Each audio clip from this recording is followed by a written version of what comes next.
Alô? Tá ligado. Boa tarde, companheiros e companheiras. O nosso país, o nosso povo, hoje, atravessa uma situação extremamente difícil. E eu quero repisar para vocês, com vocês, um número que reflete essa dramaticidade. O nosso país, nós somos 208 milhões de brasileiros e brasileiras. 208 milhões. Se a gente tirar os mamanos e se a gente tirar os caducanos, ou seja, quem tem muita idade ou quem não tem idade, sobra o que a gente chama população economicamente ativa, que é daqueles 208 milhões, quantos são os brasileiros aptos a trabalhar? De 14 anos a 65, 70. É um conceito estatístico, mas é fácil de ser compreendido. 208 milhões de habitantes e a PEA, 130 milhões. Trocar, né?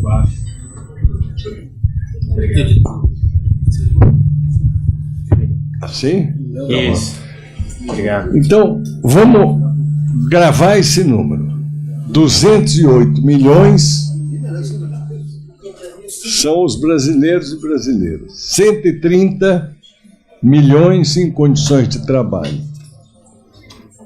A base da tragédia brasileira hoje é a seguinte: desses 130 milhões, 66 milhões ou estão desempregados, ou estão desalentados até de procurar emprego, ou estão subutilizados. A pergunta que eu faço: que sociedade, que país suporta uma situação dessa? De 130 milhões aptos a trabalhar, 66 milhões não trabalham. Eu pergunto, não trabalham porque são preguiçosos? Não trabalham porque são vagabundos? Ou não trabalham porque a economia está travada? Não há emprego. A renda do trabalhador cai. Se a renda do trabalhador cai, que consumo existe? Então, nós vivemos numa situação dramática que eu quero insistir com vocês. A base do drama é essa falência de emprego. Essa é que é a base do drama. Porque se você tem 66 milhões, ou não trabalhando, ou desalentado até de procurar emprego, ou subutilizado, pequeno bico, complemento em família, etc. Como nós vamos fugir do banditismo, da criminalidade, da desorientação, da histeria nas redes sociais, da negação da política, do ódio mesmo à política, do apelo à ordem unida? Como é que nós vamos fugir disso? Se você tem mais da metade do brasileiro e da brasileira em condições de trabalhar, mais da metade sem trabalhar. E não é sem trabalhar, eu insisto nisso, porque não quer não trabalhar. É porque não consegue trabalhar.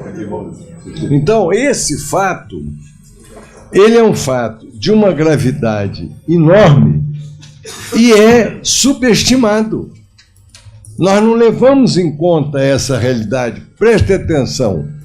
Ontem, todos os partidos políticos terminaram suas convenções. Tinham feito antes, mas ontem foi a data básica, quer dizer, a data final.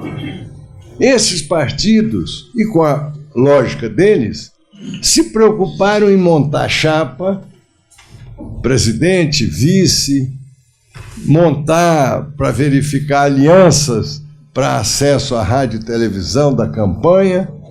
Agora a pergunta: que partidos desses estão preocupados com essa situação dos 66 milhões, como eu descrevi aqui? Isso não é uma alienação? Não é um fato que leva o povo brasileiro, havendo essa ação dos partidos desse jeito, despreze política, despreze eleição, despreze a capacidade de influir, por exemplo, ano que vem, na nova Câmara, no novo Senado? Essa situação também, ela pressiona enormemente o movimento sindical. Tem muita gente tola que fala que quanto pior a situação, melhor a capacidade de luta dos trabalhadores. É um erro. Pior situação, pior capacidade de luta. Porque, repara, se há adversário do movimento sindical e da representação sindical, mais até que o patronato, é o desempregado. O desempregado, ele funciona contra a ação sindical. Conto para vocês, quando existia a guerrilha dos cubanos, o Che Guevara ensinava aos soldados a não matar um adversário, mas a ferir um adversário. Porque o Che Guevara dizia: um adversário, um inimigo ferido, ele imobiliza um outro para cuidar dele, ou então abre cisão lá nas forças do inimigo. Não mata, fira. O desempregado tem o mesmo papel em termos da ação sindical. Ele é um ferido. Ele é um ferido na guerra do trabalho. E ele pesa na sociedade e pesa contra a ação sindical. Vocês se lembram, e já voltamos a ver essas cenas, quilômetros de fila, como ele não tinha enfrentado nos 120 anos da existência dele. Nem durante a ditadura militar nós tivemos uma agressão tão precisa, forte e destrutiva contra o movimento sindical. A ditadura militar reprimia. Uma assembleia como essa não podia acontecer, por exemplo. Matava. Tinha política salarial estatal, ou seja, determinava quanto seria o reajuste. Não tinha negociação, ou seja, era brutal. No entanto, a ditadura não agrediu a estrutura sindical. Houve intervenções no sindicato, repressão, morte, prisões. 2, 3, 4 anos depois, já havia eleições sindicais, chapas eram eleitas, os sindicatos se reconstruíam, os sindicatos que não podiam fazer movimento, faziam colônia, se estruturavam, de tal maneira que, quando chegou em 78, ditadura 64, 78, 14 anos depois, houve uma primeira onda forte de greves e contestação do movimento sindical à própria ditadura militar. Por quê? Porque tinha estrutura. O sindicato se manteve. O sindicato se desdobrou. Estava limitado à ação, mas não estava proibida a sua ação básica. Hoje, a lei acelerada, que eu chamo a lei trabalhista acelerada, ela agrediu a capacidade de representação do sindicato, a capacidade de existência material do sindicato, a capacidade do sindicato ser participante na justiça do trabalho, da defesa dos trabalhadores, e derrubou acordos e convenções. O filme do Iraci, ele mostrou isso com números. A quebra de 40% e 20% em acordos e convenções. Então, além do problema da recessão, da economia travada e desse demônio do desemprego, o movimento sindical está enfrentando a pressão da lei acelerada.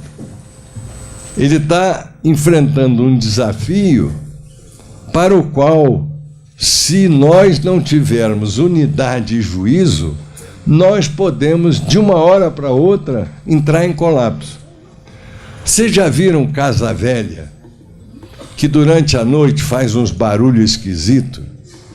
Dá a impressão que tem fantasma, um barulho, e, de repente, um dia aquela casa cai, porque aquele barulho, na verdade, era o barulho do morão que estava apodrecendo, do cupim que estava roendo a barra, e, de repente, a casa cai. O movimento sindical hoje no Brasil está emitindo ruídos que para alguns parecem ruídos de fantasma, mas a minha preocupação é que podem ser os ruídos que precedem o colapso. O colapso. Essa semana, grandes entidades sindicais começam a se desfazer de seus ativos, ou seja, de suas propriedades, dos trabalhadores da entidade, para pagar demissão de funcionário. Olha a situação grave que estamos atravessando. Quando vocês aqui, metalúrgicos de Curitiba, fazem esse prédio e fazem essa reunião linda como toda semana acontece, essa reunião da elite, vocês não estão sabendo, e eu quero dizer para vocês abertamente, que vocês são ilha de excelência na situação sindical hoje. Não é essa a situação que está vigorando no Brasil.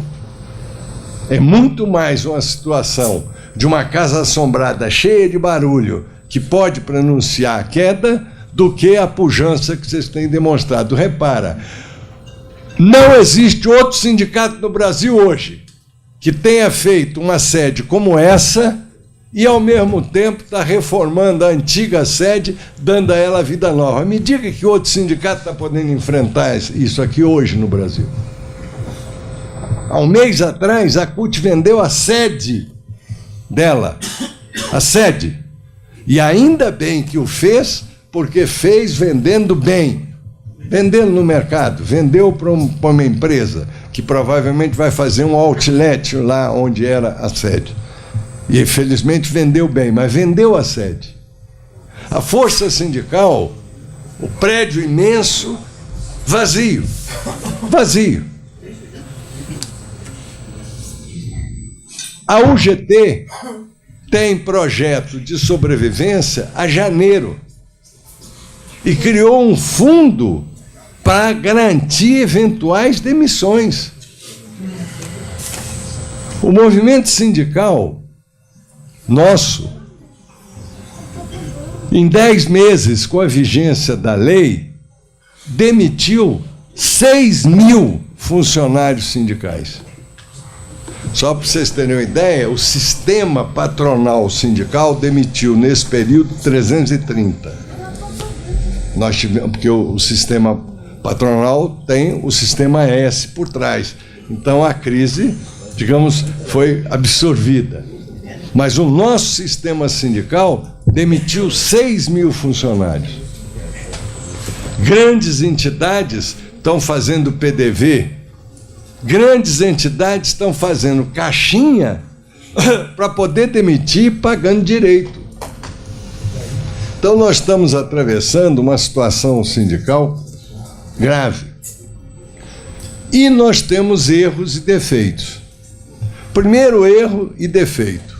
O nosso movimento não soube aproveitar o período de vacas gordas para fazer ajustes e avançar nas vitórias que tinha conseguido, salário mínimo, ganhos reais, etc., do ponto de vista de fortalecimento nosso.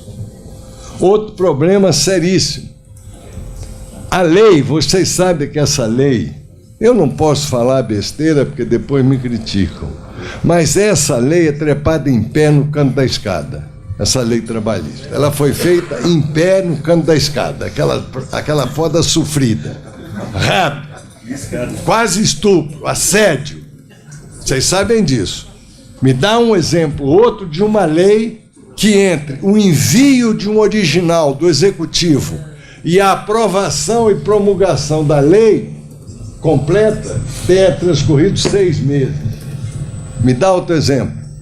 Essa lei foi feita rápido como quem rouba, exatamente para nos pegar desprevenidos, desorientados. Vocês se lembram disso?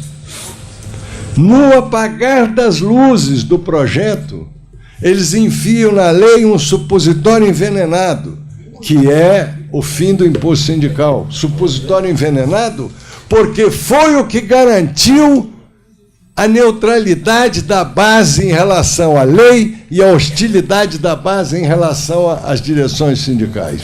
O fim do imposto sindical. É um supositório envenenado. Então, nesta situação, nós levamos, no mínimo, 6 meses com ilusões a respeito dos efeitos da lei. Lembre-se disso. Vai ter medida provisória do Temer, vai ter proposta aprovada. Eu negociei com Baby Maia, o Baby Maia é o Rodriguinho, o Baby Maia, o filho lá do César Maia. Eu negociei com... Vai ter, espera. E a nossa cúpula, em sua grande maioria, ficou paralisada, esperando um milagre. Como se nós todos estivéssemos embarcados naquele avião que caiu no México e todo mundo se escapou. As nossas direções pensaram que a gente seria embarcado naquele avião da Embraer que caiu no México. Todo mundo escapou vivo. E aí, quando começou a acontecer a tragédia física, aí baixou o desespero. Baixou o desespero. Nós erramos, nós nos iludimos. Outro elemento grave. Todo dirigente sindical, todo ativista sindical, qualquer trabalhador consciente, sabe do peso da união. Esse peso da união é tão grande que, exceto nas línguas latinas, francês, italiano, português, espanhol, exceto nessas línguas, em todas as outras línguas, sabe qual é a palavra que nomeia sindicato? Alguém já foi aos Estados Unidos aqui? Como é que se chama sindicato lá? Union. Em todas as línguas, é union que define sindicato, é união. É união em inglês, é união em russo, é união em chinês, é união em árabe. E eu não vou falar as palavras, porque senão vocês vão saber que eu sou analfabeto em várias línguas. Mas podem crer que a palavra união, exceto nas línguas latinas, é a palavra para sindicato. Trade union, Profsayus, compreende? Então, o trabalhador consciente sabe o papel da união. Agora eu pergunto, nós temos ou não brincado de união? As centrais sindicais brincam de união quando subestimam o sistema confederativo, as confederações, as federações, o fórum. O fórum subestima a união quando diz que as centrais roubam espaço. E nós, às vezes, formulamos a ideia abstrata de unidade e botamos na gaveta. Eu vou dar um exemplo. Dia 10 de agosto, nós vamos ter, se Deus nos protege, o dia do basta. Tomem cuidado com a palavra, porque a troca de uma letra pode ser mortal. Dia 10, o dia do basta. Agora, esse dia do basta, ele foi concebido à base de uma agenda unitária. E nós aprovamos a agenda unitária e escondemos a agenda unitária. Não trabalhamos com essas ideias. E o fato da gente ter escondido a agenda unitária tem feito a força sindical passar a vergonha de um seu ex-dirigente apoiar um candidato a presidente que colide com a pauta da agenda prioritária. Porque a agenda prioritária, nós não fazemos que ela fosse uma agenda viva. Vocês entenderam o que eu falei? Quem entendeu, levou do braço. O Paulinho da Força negociou um apoio ao Alckmin em detrimento da agenda prioritária que deveria ser a agenda prioritária da Força. Percebe? E por quê?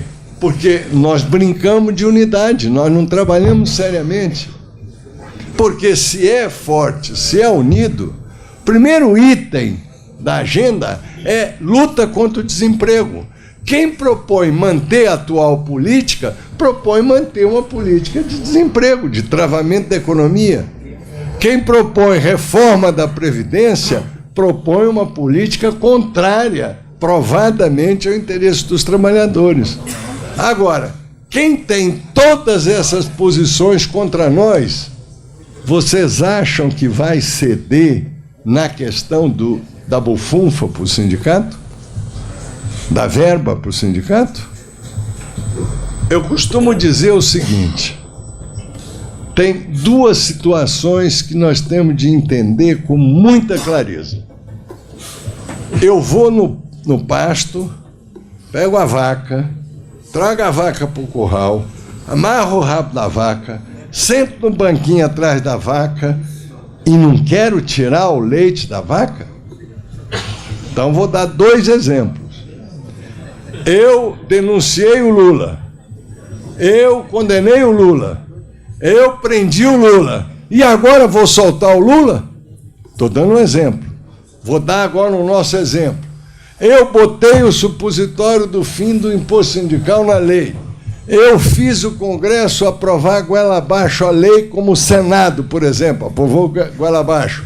Eu faço essa lei, luto por essa lei, que é a criadora de insegurança, ficar de pé nesse aspecto.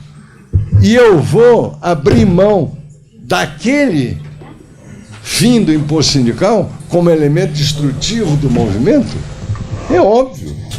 Então nós temos de ter clareza que, assim como temos essa situação trágica do desemprego e da confusão decorrente, nós vamos para a eleição em outubro. E nós estamos preocupados, assim como os partidos, para as composições.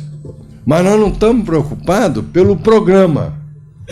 E o movimento sindical tem que acordar rapidamente para mais unidade efetiva e, ao mesmo tempo, articulação de participação nas eleições. Não basta o presidente ou o governador. Nós vamos precisar de mudar a correlação de força na Câmara Federal, no Senado Federal, nas câmaras estaduais. Nós vamos ter que disputar. A correlação é difícil, mas nós vamos ter que disputar para melhorar o mínimo que seja. Aí é preciso que o movimento tenha juízo e, ao mesmo tempo que diga em quem não votar, já comece a apontar em quem votar por causa do programa. Não porque eu sou do partido A ou do partido B, ou aquele candidato é do partido A ou do partido B, porque esse não é o papel do sindicato. Mas eu apoio tal candidato porque ele está de acordo com a agenda, está de acordo com o programa, ele tem proposta, não vai mudar a lei trabalhista acelerada, vai até revogá-la ou trabalhar para revogar, vai construir uma política de desenvolvimento nacional, de projeto, não vai botar a reforma da Previdência e por aí vai. Esse é o grande desafio. Como eu falei, a direção dos metalúrgicos de Curitiba não está percebendo a crise geral do movimento. Vocês têm uma situação favorável, invejável, no quadro sindical de hoje. Invejável. No entanto, há preocupações que têm que ser comuns. Por exemplo, a preocupação de transparência. É uma preocupação legítima. Nós não devemos ser tolos e ingênuos de cair num falso moralismo. Mas a gente tem que ter uma preocupação de justificar, como o Sérgio fez aqui, que estamos fazendo obras lá na Lameia Lins para melhorar serviços para a categoria na Lameia Lins, percebe? É jogo jogado. Se nós vamos fazer uma reforma na colônia, um exemplo, nós temos de prestar conta daquela reforma da colônia, mostrar para onde foi o dinheiro. Isso é legítimo, não é moralismo. É um fato que sem a gente ser tolo. Porque ninguém que está aqui nessa sala dá para o outro o telefone da namorada. Eu não sei de exemplo. Alguém aqui que dá para o outro o telefone da namorada. Só se o outro chamar Ricardão. Companheiro. Companheiro, mas ó. Ninguém dá telefone da namorada para o outro, nem que seja muito amigo. Assim, nós não devemos ser ingênuos também. Assim como uma empresa tem certos segredos, a gestão sindical também tem que os ter, não pode ser assim. Imagina, por exemplo, imaginem o poder que teria negativo na categoria se eu publicasse, por exemplo, os salários dos diretores ou os jetons, e eu publicasse isso sistematicamente. Qual o efeito que isso faria? Qual o efeito que faria? Eu pergunto se isso não seria uma forma explícita de demonstrar uma separação que é funcional, real, entre diretores e base. Percebe? Teria um tiro no pé. Nós não podemos ser ingênuos, mas nós temos de ser coerentes na seguinte ideia: da mesa do trabalhador, ninguém tira uma fatia de pão, do ponto de vista da ação sindical. Se é mesa do trabalhador, vamos acompanhar com seriedade aquilo que vai ganhar. Outra questão que é séria. Vocês têm experiência de influência aqui no Estado. Tem que exercê-la rapidamente. Tem que escolher um conjunto de 3, 4, 2, 5, sei lá, o número de candidatos com condições de vitória e que nos sejam amigos, para engrossar a campanha e garantir a vitória, que não está garantida. As pessoas estão dizendo contra a política. Sabe o que contra a política ganha? É que haverá a vitória da abstenção nulo e branco. Portanto, a vitória também dos piores candidatos, mas que seguem as regras eleitorais. Não é à toa que estão fazendo a imensa disputa para ver horário de televisão. Porque pensa que no gogó e na televisão eu vou fazer convencimento daquilo que a pessoa não ousaria admitir. Então nós precisamos de escolher aliados experientes, capazes de vitória e que nos dê tranquilidade. Não é dirigente sindical, vota em dirigente sindical, porque isso é uma tolice. Está provado que sindicalismo não elege, a não ser elege dirigente sindical na eleição sindical. Nas eleições gerais, nós precisamos de fazer alianças. Quem são aqui no Paraná nomes a governo, a Assembleia do Estado, a deputado ou senador que tenha proximidade com a nossa agenda, com o nosso trabalho? Vamos procurar, vamos disputar apoio, vamos levar esse nome. Por exemplo, o último número do nosso jornal tem lá 4 que a gente não pode votar. Está botando lá presidente, tem 4. Eu sugiro que no próximo número a gente tenha a ousadia de dizer alguns nomes que a gente deve votar, que já é uma forma de você insidiosamente fazer campanha. Esses aqui eu não voto, mas nesses aqui eu tô gostando. Ou seja, não é por causa do partido, é por causa do programa. Nós estávamos hoje no almoço conversando. Os metalúrgicos de Curitiba, eles cometeriam um ato vil de traição se eles não se aproximassem permanentemente do Requião, pelo que esse companheiro fez pela vossa trajetória. Eu juro para vocês e posso falar isso. Essa sala que é assim como é, porque ao longo da história, esse companheiro nos deu pulso firme. Esse sindicato não seria o sindicato sem o programa de televisão. Ele não seria o sindicato ousado e potente sem o governador ter desautorizado a PM a nos reprimir numa grande empresa. Por exemplo, nós estávamos hoje lembrando disso no almoço. Então eu digo, é um dirigente paranaense.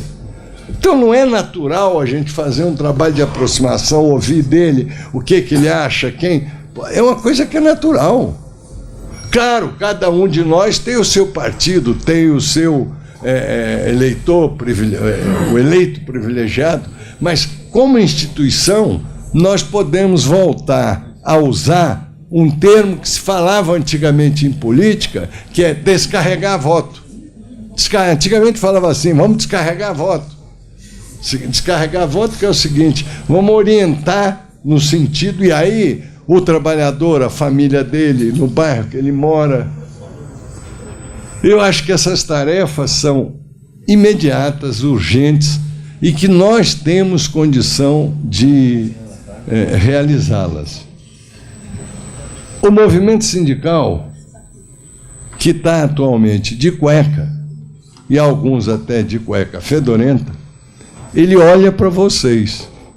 Hoje, vocês se transformaram numa referência para o sindicalismo da CUT, da Força, da UGT, da CTB, é referência.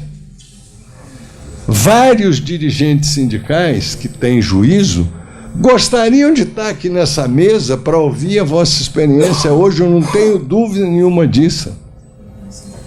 E é muito importante que os metalúrgicos de Curitiba e a experiência vossa se exerçam, se projetem com novidades, experiências, trabalho. Vou dizer para você um exemplo de auricular.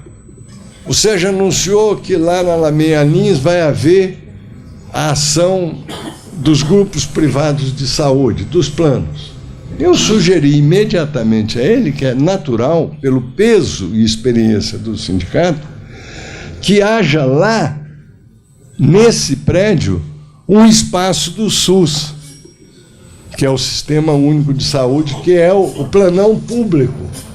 Então tem um espaço do SUS, prevenção, vacinação, mesmo atendimento, quer dizer, abrir numa perspectiva de relação com planos privados, abrir uma perspectiva de relação com o SUS, uma embaixada do SUS. Isso é uma coisa que o vosso sindicato tem condição de fazer, porque ele serve de exemplo e guia. Eu não estou falando guia no sentido de mandar, não. Eu estou falando guia como o bom exemplo, aquele que o conjunto olha e tem até inveja porque não está conseguindo fazer daquela forma.